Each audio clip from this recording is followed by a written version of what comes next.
Here, let's jump into this video, y'all. So remember, I'm not a chef. I just like to try what I want to eat and what I see in the kitchen. Right here, I found this recipe on YouTube.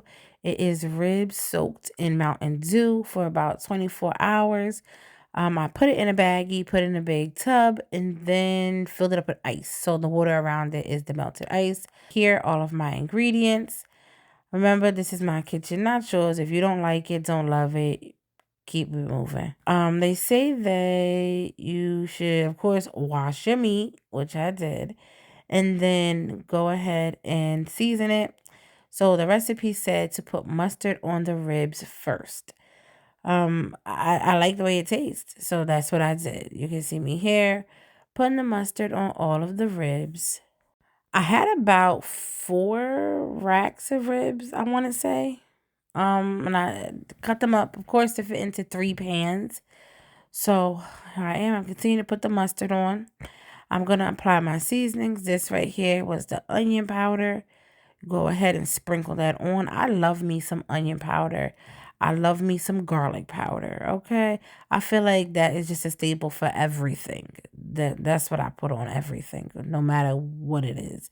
Onion powder, garlic powder. Here I am right now, going to pick up my garlic powder. Hey, okay. And I'm going to go ahead and season up all my meat, my ribs, whatever you want to call it, with that onion and that garlic powder. Now, before I add in the rest of my seasonings, I'm going to give my ribs a good massage. Yes, it said get into it, okay? Love on your food. If you don't love your food's going to come out nasty, okay? So I rub and I love and I put love into my food. Let me stop playing, y'all. Anyway, so I'm going to go ahead, continue to rub in the mustard, onion powder, the garlic powder, all up into these ribs, okay? After that, I'm going to go ahead and sprinkle on my sazon, okay? I love me some sazon. You can make it natural too, but I don't take it that far. So I go ahead, I put it in all 3 pans.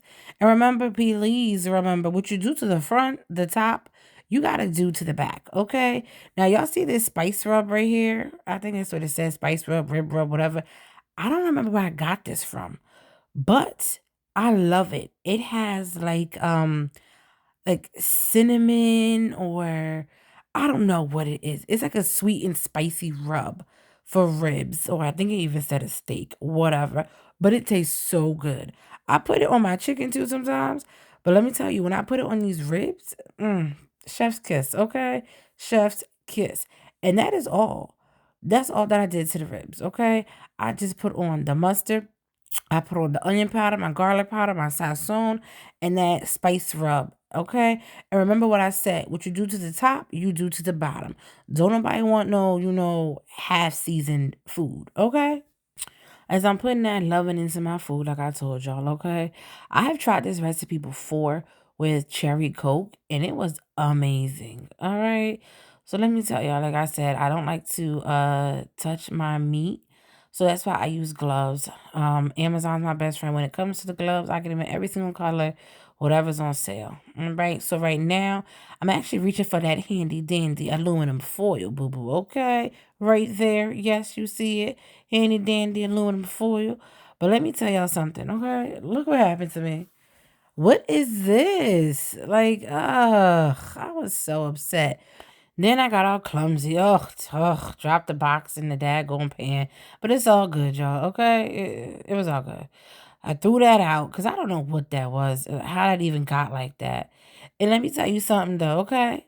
I always keep extra upon extra of something, okay? Especially in the kitchen. So you see that right there? Look at that right there. Bam! A new thing of aluminum foil, y'all. Don't play with me, okay? So then you're going to go ahead. You're going to wrap your aluminum foil, okay? Your pans in aluminum foil. We'll make sure you get it nice and tight and get it right, okay? I wrapped all 3 of my pans in aluminum foil. I put the oven on, I want to say like 300 maybe. And then I let these bad boys cook for about 4 hours, y'all. Yes, I said it, 4 hours. I placed them in the oven. And let me tell y'all something. Don't be coming for me for a missing burner, okay? Because I was just lazy. I never went back to the store to get a new one. But the stove still works. Everything's still good. I still cook. And the food still tastes great. A recipe that I found on YouTube calls for agave and butter. We ain't had no agave, so this is what we settled for, okay? So I went ahead.